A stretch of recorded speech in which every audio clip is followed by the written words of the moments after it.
വിദേശകാര്യ വിദഗ്ധൻ ഡോക്ടർ മോഹൻ വർഗീസ് നമ്മോടൊപ്പം ചേരുകയാണ്. നമസ്കാരം സാർ. നിലവിൽ ഇറാനുമായി ബന്ധപ്പെട്ട ഒരു കരാറിൽ അമേരിക്ക ഏർപ്പെടുന്നു, ആ MOUയിൽ ഒപ്പിടുന്നു. അതിനുശേഷം സമാധാനം പുലരുമെന്ന ഒരു സൂചന ട്രംപ് ഇപ്പോൾ ട്രൂത്ത് സോഷ്യലിലൂടെ വ്യക്തമാക്കിയിരിക്കുന്നു. പ്രധാനപ്പെട്ട നമുക്ക് നിലവിൽ റോയിറ്റേഴ്സ് അടക്കം റിപ്പോർട്ട് ചെയ്തനുസരിച്ചിട്ട് മനസ്സിലാക്കാൻ കഴിയുന്ന ഒരു 3 പ്രധാനപ്പെട്ട വാതിലുകളാണ് മുന്നിലുള്ളത്. അതായത് ഒന്ന്, യുദ്ധം അവസാനിപ്പിക്കുക; രണ്ടാമത്തേത്, സ്ട്രെയിറ്റ് ഓഫ് ഹോർമുസിലുള്ള പ്രശ്നങ്ങൾ റിസോൾവ് ചെയ്യുക; അതിനുശേഷം ഒരു 30 ദിവസത്തേക്ക് ചർച്ചകളും മറ്റുമായി മുന്നോട്ട് പോകാനും വളരെ വേഗത്തിൽ ഈ എഗ്രിമെൻറ്റ് അതിലേക്ക് കരാറിലേക്ക് പൂർണ്ണമായി എത്തിച്ചേരാനുള്ള ഒരു അവസരവും. അപ്പോൾ പാകിസ്ഥാനുമായി ബന്ധപ്പെട്ട സ്രോതസ്സുകളൊക്കെ തന്നെ പറയുന്നത് ഈ ചർച്ചകളിൽ ഒരു പ്രധാന പങ്ക് വഹിക്കാൻ കഴിഞ്ഞതിൽ അഭിമാനമുണ്ടെന്നും ഈ യുദ്ധം അവസാനിപ്പിച്ചതിലുള്ള ക്രെഡിറ്റ് അടക്കം അവർ ചൂണ്ടിക്കാണിക്കുന്നുണ്ട്. ഇനി എനിക്ക് ചോദിക്കാനുള്ളൊരു കാര്യം, അതായത് പശ്ചിമേഷ്യയിൽ സമാധാനം പുലരുന്നത് ഒരു ഭാഗത്ത്, പക്ഷേ മറുഭാഗത്ത് പുതിയൊരു 4 രാജ്യങ്ങളുടെ ഒരു കൂട്ടായ്മ കൂടി വളർന്നു വന്നതായി ചില റിപ്പോർട്ടുകൾ ഇപ്പോൾ പുറത്തു വരികയാണ്. അതായത് ഈജിപ്റ്റ്, പാകിസ്ഥാൻ, സൗദി, തുർക്കി, ഈ 4 രാജ്യങ്ങളുടെ ഒരു കോഡിലാറ്ററൽ, അത് ന്യൂ മിഡിൽ ഈസ്റ്റേൺ കോഡിലാറ്ററൽ എന്ന രീതിയിൽ വലിയ തോതിൽ തന്നെ അന്താരാഷ്ട്ര മാധ്യമങ്ങൾ ചർച്ച ചെയ്യുന്ന ഒരു വിഷയമാണ്. അവർ ഒരു കടുത്ത ശക്തിയായി, പ്രത്യേകിച്ച് പശ്ചിമേഷ്യൻ അധിനിവേശത്തിനെതിരെ ഇനി മുന്നോട്ട് നിലകൊള്ളും എന്നുള്ളൊരു സൂചന കൂടിയല്ല ഈ യുദ്ധത്തിന് അവസാനം നമുക്ക് മനസ്സിലാക്കാനായി കഴിയുന്നത്? ഇവിടെ 2 കാര്യങ്ങളാണ് നിർദ്ദേശിക്കപ്പെട്ടിരിക്കുന്നത്. ഒന്ന്, യുദ്ധം അവസാനിക്കുക; 2, യുദ്ധത്തിന് ശേഷം ഉണ്ടാകാൻ സാധ്യതയുള്ള ഒരു ചതുർരാഷ്ട്ര സഖ്യം. ഇത് 2നെ കുറിച്ചും വിശദമായി പരിശോധിക്കേണ്ടതുണ്ട്. ഇപ്പോൾ യുദ്ധം അവസാനിക്കുന്നു എന്ന സൂചന പതിവ് പോലെ തന്നെ ഡൊണാൾഡ് ട്രംപ് തന്റെ സാമൂഹ്യ മാധ്യമ അക്കൗണ്ടായ ട്രൂത്ത് സോഷ്യലിലൂടെയാണ് പുറത്തുവിട്ടിരിക്കുന്നത്. അതിന്റെ വിശ്വാസ്യതയെക്കുറിച്ച് കൃത്യമായി ഈ സമയത്ത് പറയാനാവില്ല. എങ്കിലും പുറത്തു വരുന്ന റിപ്പോർട്ടുകൾ, റോയിറ്റേഴ്സും ന്യൂയോർക്ക് ടൈംസും ഒക്കെ റിപ്പോർട്ട് ചെയ്തിരിക്കുന്നതനുസരിച്ച് അത് സ്ഥിരീകരിക്കാം എങ്കിൽ ഇറാന്റെ ആണവ ശേഖരം ഇറാൻ കൈമാറാം എന്നാണ് സമ്മതിച്ചിട്ടുള്ളത് എന്ന രീതിയിലാണ് റിപ്പോർട്ടുകൾ വരുന്നത്. അത് 450 കിലോഗ്രാംസോളം വരുന്ന സമ്പുഷ്ടീകരിച്ച യുറേനിയം ആർക്ക് കൈമാറും എന്നതിനെ കുറിച്ച് ധാരണയില്ല. പക്ഷെ കൈമാറാൻ ഇറാൻ തത്വത്തിൽ തീരുമാനമെടുത്തു. അപ്പോൾ അത് അമേരിക്കയുടെ ഭാഗത്തു നിന്ന് ഡീലെത്തുന്നതിനുള്ള ഏറ്റവും പ്രധാനപ്പെട്ട രാസത്വരകമായി, കാറ്റലിസ്റ്റായി മാറി എന്ന് വേണം കരുതാൻ. 2, അതിന് പകരമായി ഹോർമൂസ് തുറക്കാൻ ഇറാൻ തീരുമാനിച്ചിരിക്കുന്നു. ഹോർമൂസ് ഒരു ഉപരോധവും ഇറാന്റെ ഭാഗത്തുനിന്ന് ഉണ്ടാവില്ല.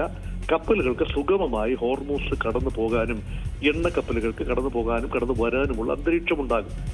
മറുപക്ഷത്ത് നോക്കിയാൽ ഇറാന്റെ എണ്ണ വ്യാപാരം ഏറെക്കാലമായി പ്രതിസന്ധിയിലായിരുന്നു. വർഷങ്ങളോളം ഉപരോധം കൊണ്ട് ബുദ്ധിമുട്ടിയിരുന്ന ഇറാന്റെ എണ്ണ വ്യാപാരം സുഗമമായി നടക്കാനുള്ള ഒരു തീരുമാനം, അത് അമേരിക്കയുടെ ഉറപ്പ് എന്ന രീതിയിലാണ്. നിങ്ങൾ എണ്ണ വിറ്റുകൊള്ളൂ, പുറത്തേക്ക് ഖാർഗ് ഐലൻഡിൽ നിന്നും ഹോർമൂസ് കടന്ന് പേർഷ്യൻ ഗൾഫിലൂടെ ഗൾഫ് ഓഫ് ഒമാനിലെത്തി പുറം ലോകത്തേക്ക് എണ്ണ കൊണ്ടുപോയിക്കോളൂ, തങ്ങളിതിന് തടയില്ല. അപ്പൊ അമേരിക്കയുടെ ഭാഗത്തു നിന്നുള്ള ഇറാനിയൻ പോർട്ടുകൾക്കെതിരെയുള്ള, ഇറാനിയൻ സമുദ്രതീരത്തെ തുറമുഖങ്ങൾക്കെതിരെയുള്ള ഉപരോധവും അവസാനിക്കുന്നു എന്ന തീരുമാനമാണുള്ളത്.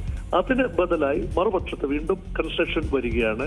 അതായത് ലെബനനിൽ ഉള്ള ആക്രമണം, ഇസ്രായേൽ ലെബനന് നേരെ നിരന്തരമായി ഹിസ്ബുള്ള കേന്ദ്രങ്ങൾക്ക് നേരെയുള്ള ആക്രമണം അവസാനിപ്പിക്കാം എന്ന ഒരു തീരുമാനം ഇസ്രായേലിന്റെ ഭാഗത്തു നിന്നും വരുന്നു. അതുകൊണ്ട് 3 രാജ്യങ്ങൾ ഇൻവോൾവ് ആണ്, ഇസ്രായേൽ, അമേരിക്ക ആൻഡ് ഇറാൻ. ഈ 3 രാജ്യങ്ങളും തത്വത്തിൽ ഈ കരാറിന്റെ ബ്രോഡർ ഔട്ട്ലൈൻ സമ്മതിക്കുന്നു. അതനുസരിച്ച് 30 ദിവസത്തേക്ക് ഒരു സമാധാന ചർച്ചകൾക്കുള്ള അന്തരീക്ഷം ഉണ്ടാക്കിക്കൊണ്ട് ഒരു പ്രകോപനം ഉണ്ടാവില്ല. അത് മറ്റൊരു 30 ദിവസത്തേക്കൂടെ നീട്ടിക്കൊണ്ട് 60 ദിവസത്തെ ഒരു വെടിനിർത്തൽ എക്സ്റ്റൻഷനാണ്. ഇപ്പോൾ നിലവിലുള്ള 6 ആഴ്ചത്തെ വെടിനിർത്തൽ വീണ്ടും 2 മാസത്തേക്ക് കൂടി തുടരുന്നു എന്നതാണ് ഇപ്പോൾ തീരുമാനം എന്ന രീതിയിൽ പുറത്തു വന്നിരിക്കുന്നത്. അത് അന്തിമ കരാറിലേക്കുള്ള ഒരു ചവിട്ടുപടി. ഇത് കരാറല്ല, ഇപ്പോൾ എത്തിച്ചേർന്നിരിക്കുന്നത് കരാറല്ല, അന്തിമ കരാറിലേക്കുള്ള വഴി ഒരുക്കുന്നതിന്റെ ഭാഗമായി ഉള്ള ഒരു നീക്കങ്ങൾ എന്ന രീതിയിൽ മാത്രമാണ്. അപ്പൊ ഇതിനോടുള്ള ഇറാന്റെ പ്രതികരണവും നമ്മൾ ശ്രദ്ധിച്ചു നോക്കേണ്ടതുണ്ട്. ഏറ്റവും അവസാനമായി ഇറാന്റെ ഭാഗത്തു നിന്ന് വന്ന പ്രതികരണം, ഹോർമോസ് തുടർന്നും തങ്ങളുടെ സ്വാധീന മേഖലയായി നിലനിൽക്കും. അതിനർത്ഥം ഹോർമോസിലൂടെ കടന്നു പോകുന്ന കപ്പലുകൾക്ക് ചുങ്കം പിരിക്കാൻ ഇറാൻ അവകാശവാദം ഉന്നയിക്കുമോ, അതോ ഹോർമോസിന്റെ ഒരു ലെജിസ്ലേഷനിലൂടെ ഹോർമോസിന്റെ മേൽ തങ്ങൾക്ക് നിയന്ത്രണമുണ്ട് എന്ന രീതിയിൽ ഉണ്ടാക്കി വെച്ച നിയമം തുടർന്നും പാലിക്കാൻ ഇറാൻ തയ്യാറാവുമോ, അത് മറ്റ് രാജ്യങ്ങൾ അംഗീകരിച്ചു കൊടുക്കുമോ, ഇതൊക്കെ ചോദ്യചിഹ്നമായി നിൽക്കുകയാണ്. അതുകൊണ്ട് അക്കാര്യത്തിൽ ചില തീർച്ചമൂർച്ചകൾ വരേണ്ടതുണ്ട്. അത് മാത്രമല്ല, ഹോർമോസിന്റെ ഒരു പങ്കാളി ഒമാനാണ്. തെക്ക് ഭാഗത്തുള്ള ഹോർമോസിന്റെ തെക്ക് ഭാഗത്തുള്ള ഒമാനും വടക്ക് ഭാഗത്തുള്ള ഇറാനും തമ്മിൽ കഴിഞ്ഞ 2 ആഴ്ചയായി നിരന്തരമായ ചർച്ചകളിലായിരുന്നു. യുദ്ധാനന്തരം സമാധാനം വന്നു കഴിഞ്ഞാൽ ഏതെങ്കിലുമൊക്കെ രീതിയിൽ ആ പ്രാദേശിക ശക്തികൾ എന്ന നിലയിൽ UAE-ക്കും ഒമാനും ഇറാനും ഹോർമൂസിന് മേലെ ഏതെങ്കിലും രീതിയിലൊക്കെയുള്ള നിയന്ത്രണങ്ങൾ ഉണ്ടാകുന്ന ഒരു സഖ്യം, ആ രീതിയിലുള്ള ചർച്ചകളും മുന്നോട്ട് പോകുന്നുണ്ട് സമാന്തരമായി. അതാണ് ഒരു ഡയമെൻഷൻ. മറുവശത്ത് പാകിസ്ഥാന്റെ നേതൃത്വത്തിൽ ഉണ്ടായ ഒരു സമാധാന ശ്രമമാണ്. അമേരിക്ക ആഗ്രഹിച്ചതുപോലെയാണ് പാകിസ്ഥാൻ പ്രവർത്തിച്ചത് എന്ന് പൊതുവെ തോന്നാമെങ്കിലും മറ്റൊരർത്ഥത്തിൽ പറഞ്ഞാൽ ബാഹ്യ ഇടപെടലുകൾ പ്രദേശത്ത്, മധ്യപൗരസ്ത്യ പ്രദേശത്ത് അമേരിക്കയുടെ ആകട്ടെ മറ്റു രാജ്യങ്ങളുടെ ആകട്ടെ ഇടപെടലുകൾ ഒഴിവാക്കാൻ വേണ്ടി ഇസ്ലാമിക രാജ്യങ്ങൾ ഒരു വിശാല അർത്ഥത്തിൽ ഒരുമിച്ച് വരുന്നു എന്നൊരു പ്രതീതി കൂടി ജനിക്കുന്നു. ഏഷ്യ യൂറോപ്പിലായിട്ട് വിഭജിച്ച് നിൽക്കുന്ന ടർക്കി അതൊരു ഏഷ്യൻ പവർ എന്ന രീതിയിൽ കൂടിയാണ്. ടെറിട്ടറിയുടെ മിക്ക ഭാഗം ഏഷ്യയിലാണ്. അവിടെ അത് ഇറാന്റെ വടക്ക് പടിഞ്ഞാറ് ഭാഗത്തുള്ള ശക്തമായ രാജ്യമാണ്, ഇസ്ലാമിക രാജ്യമാണ്. അറബ് മേഖലയ്ക്ക് പുറത്തുള്ള രാജ്യമാണ് തുർക്കിയും ആഫ്രിക്കൻ അറബ് രാജ്യമായ ഈജിപ്തും ഒരുമിച്ച് കൈകോർക്കുന്നു. അതോടൊപ്പം തന്നെ അതിശക്തമായ സുന്നി ഇസ്ലാമിക രാജ്യമായ സൗദി അറേബ്യ, പരമ്പരാഗതമായി അവർക്ക് ഇറാനോടുണ്ടായിരുന്ന ഒരു ബുദ്ധിമുട്ട്, അത് തീർച്ചയായും അതിപ്പോഴും പരിഗണനാ വിഷയമാണ്. അപ്പോൾ ഈ ശാന്തത ഉണ്ടാകണമെങ്കിൽ വിശാലമായ സഖ്യം ഉണ്ടാകണമെന്ന സൗദിയുടെ ചിന്ത. അപ്പോൾ സൗദിയും തുർക്കിയും തമ്മിലുണ്ടായിരുന്ന ചില ഇറിറ്റൻസ് അതെല്ലാം അയൺ ഔട്ട് ചെയ്യുന്ന ഒരു കാര്യവും കാണും. അതോടൊപ്പം തന്നെ ഇറാന്റെ കിഴക്ക് ഭാഗത്തുള്ള അതിശക്തമായ ആണവ ശക്തി കൂടിയായ പാകിസ്ഥാൻ കൂടി ചേർന്ന് വരുമ്പോൾ ഒരു ക്വാഡ്രൂപ്പിൾ അല്ലെങ്കിൽ ക്വാഡ്രിലാറ്ററൽ സഖ്യം, ഒരു ചതുർ രാഷ്ട്ര സഖ്യമായി ആ മേഖലയിൽ രൂപപ്പെട്ടു വരികയാണോ എന്ന സംശയം ഇതിന് പുറത്തു നിന്ന് നിരീക്ഷിക്കുന്നവർക്ക് ഉണ്ടാകുന്നു. അത് ഇറാനെ നേരിടുക എന്നത് മാത്രമല്ല, ഇസ്രായേൽ ഉൾപ്പെടെയുള്ള ശക്തികൾ അങ്ങനെ നിൽക്കുമ്പോൾ അമേരിക്കയുടെ സഹായം എപ്പോഴും ഇസ്രായേൽ ലഭിക്കുമ്പോൾ അതിനെ ബാലൻസ് ചെയ്യാൻ വേണ്ടി ഇറാനിൽ നിന്നോ ഇസ്രായേലിൽ നിന്നോ ഉണ്ടാകാൻ സാധ്യതയുള്ള ഭാവിയിലെ ത്രെറ്റ്സ് അത് നള്ളിഫൈ ചെയ്യാൻ വേണ്ടി ആണവ രാജ്യമായ പാകിസ്ഥാന്റെ ഉൾപ്പെടെ സഹകരണത്തോടുകൂടി 4 രാജ്യങ്ങൾ ചേർന്ന് നിൽക്കാനുള്ള പുതിയ ഒരു മുന്നണി അല്ലെങ്കിൽ പുതിയൊരു മേഖല സമവാക്യം ഉരുത്തിരിയുകയാണോ എന്ന് സംശയമുണ്ടാകുന്നു. അതുകൊണ്ട് യുദ്ധം അവസാനിക്കുന്നു എന്ന് പ്രതീക്ഷിക്കപ്പെടുന്ന ഈ ഘട്ടത്തിൽ പുതിയ സമവാക്യങ്ങൾ, പുതിയ ഇക്വേഷൻസ്, പുതിയ രീതികൾ, പുതിയ താരിഫുകളൊക്കെ തുടങ്ങുകയാണോ എന്ന സംശയവും ഉണ്ടാകുന്നു.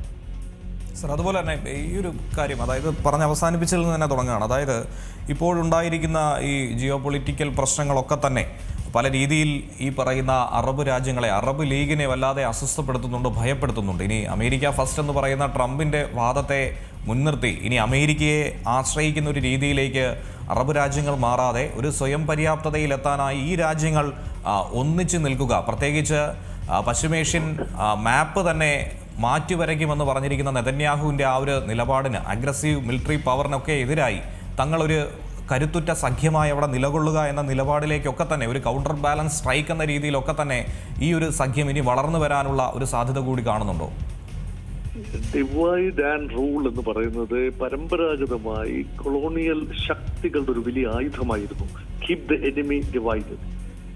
ഇപ്പോഴത്തെ ഒരു കൊളോണിയൽ അല്ലെങ്കിൽ നിയോ കൊളോണിയൽ മാസ്റ്റർ എന്ന് പറയുന്നത് യുണൈറ്റഡ് സ്റ്റേറ്റ്സ് ഓഫ് അമേരിക്കയാണ്.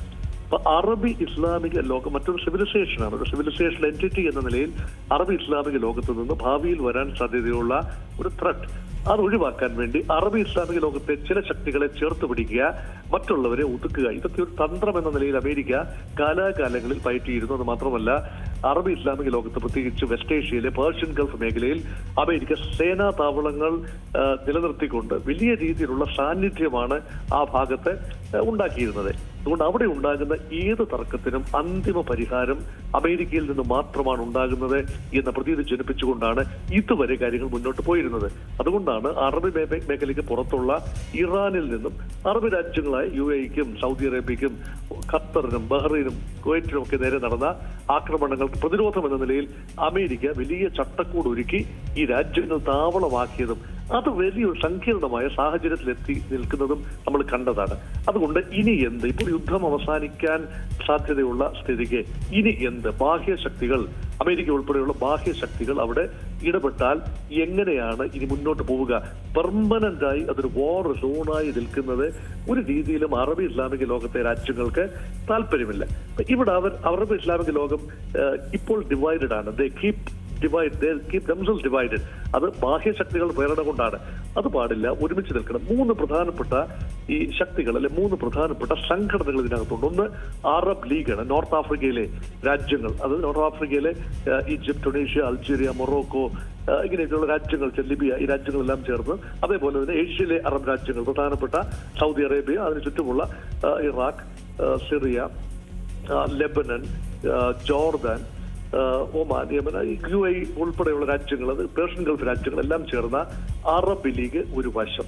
ഈ അറബ് ലീഗിന്റെ ഒരു ഒത്തൊരുമ എന്ന് പറയുന്നത് എക്കാലത്തും ഒരു ചോദ്യചിഹ്നമായിരുന്നു. പരസ്പരം അങ്ങോട്ടും ഇങ്ങോട്ടും പോരടിക്കുന്ന അറബ് രാജ്യങ്ങൾ ഒരുമിച്ച് നിൽക്കാനുള്ള സാധ്യത കുറവാണ്. അതിനുള്ളിലെ അതിശക്തമായ ഒരു ലോബിയായിരുന്നു പേർഷ്യൻ ഗൾഫ് രാജ്യങ്ങൾ, GCC, Gulf corporation council.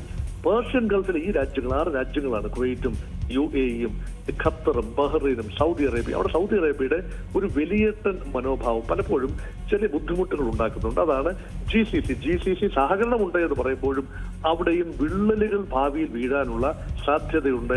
America എങ്ങനെയാണ് GCC ഒരുമയെ കാണുന്നത്? ഇപ്പോൾ അമേരിക്കയോടൊപ്പം നിൽക്കുന്നത് കൊണ്ട് അത് പ്രശ്നമല്ല എന്ന് തോന്നാമെങ്കിലും നാളുകളിൽ അതങ്ങനെയാകണം എന്നില്ല. അത് 2. 3, ഓൾറെഡി ഇപ്പോൾ ഈ ഒപ്പക്കിൽ നിന്നും ഒരു രാജ്യം, ഒരു GCC രാജ്യം പുറത്തുപോയി. ഒപ്പക്ക് GCC മേഖല മാത്രമല്ല, അത് വിശാലമായ അർത്ഥത്തിലെ ഒരു ഓർഗനൈസേഷൻ, പെട്രോളിയം എക്സ്പോർട്ടിംഗ് കൺട്രീസ്. അതിൽ സൗദി അറേബ്യയുടെ ഒരു മേൽക്കോയ്മ അംഗീകരിക്കാതെ UAE ഒപ്പക്കിൽ നിന്നും ഏകപക്ഷീയമായി പുറത്തു പോവുകയും ഈ ക്വാട്ട സിസ്റ്റവും അതുപോലെ തന്നെ പ്രൊഡക്ഷൻ കൺട്രോളും എല്ലാം തങ്ങൾക്ക് ബാധകമല്ല എന്ന രീതിയിൽ ഈ പ്രത്യേകിച്ച് പേർഷ്യൻ ഗൾഫ് സംഘർഷത്തിന്റെ, ഹോർമോസ് ഉപരോധത്തിന്റെ പശ്ചാത്തലത്തിൽ UAE മാറിപ്പോകുന്നു.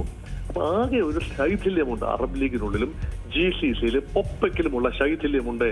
ഇത് അമേരിക്കൻ എഞ്ചിനീയർഡ് ആണ് എന്ന് വിശ്വസിക്കുന്ന അറബ് രാജ്യങ്ങൾ ഒന്നുകൂടി ബാഹ്യശക്തികളെ പുറത്തു നിർത്തി അവരുടെ ബാഹ്യശക്തികളുടെ താവളങ്ങൾ, അമേരിക്കയുടെ ഉൾപ്പെടെ താവളങ്ങൾ തങ്ങളുടെ രാജ്യത്ത് വേണോ എന്ന പുനർവിചിന്തനമാണ്.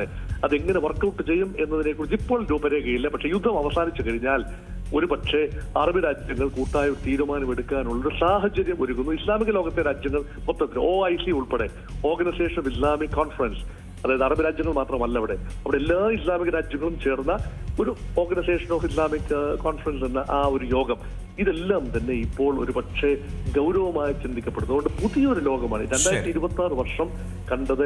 റാഡിക്കൽ കാറ്റക്ലൈസ്മിക് ചേഞ്ചസ് ആണ്, ടെക്ടോണിക് മൂവ്മെന്റ്സ് ആണ് ഇവിടെ കണ്ടത്. അതിന്റെ പരിണത ഫലമായി ഉണ്ടാകാൻ സാധ്യതയുള്ള പ്രൊജക്ഷൻസിലേക്കാണ് നമ്മളിപ്പോൾ കണ്ണോടിച്ചത്. ഏറ്റവും പുതിയ വാർത്തകളും വിശേഷങ്ങളും വിരൽത്തുമ്പിലറിയാൻ സീ മലയാളം ന്യൂസ് എല്ലാ ഡിജിറ്റൽ പ്ലാറ്റ്ഫോമുകളിലും ലഭ്യം.